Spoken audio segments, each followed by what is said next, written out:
Jadi konsep Sevara ini kita bisa kantin juga, itu melayani untuk perkantoran di sekitar sini. Itu kita bisa terima juga lunchbox. Sevara ini kita juga melayani untuk wedding. Yang sudah kita lewatin ada beberapa acara ya, sekitar mungkin 8-10 event kita udah layanin. Kapasitas seatnya kurang lebih 200. Kita ada keunikan sendiri di kantin ini, kita self service ya tentunya. Si tamu langsung makanan ambil sendiri dan piring kotor pun ditaruh sendiri. Kita untuk menjaga prokes. Untuk saat ini emang melayani kurang lebih 300 spek. Tapi kalau untuk itu event yang besar, kita tidak menutup kemungkinan untuk mengambil daily worker ya.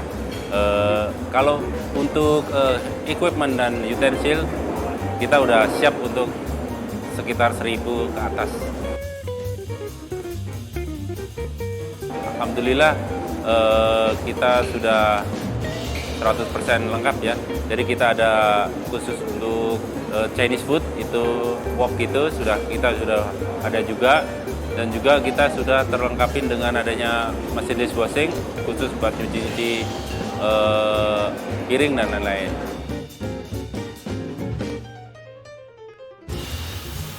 Dengan equipment punyanya Nayati ya. Jadi alhamdulillah juga udah terbantukan sangat ya.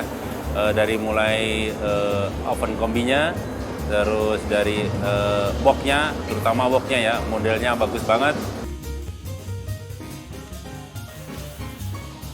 Satu lagi, kalau misalkan kita ada kendala di masalah equipment dari Nayati, kita langsung panggil ke Restomatnya ini, dan dia akan sigap sekali, cepat sekali dia akan datang.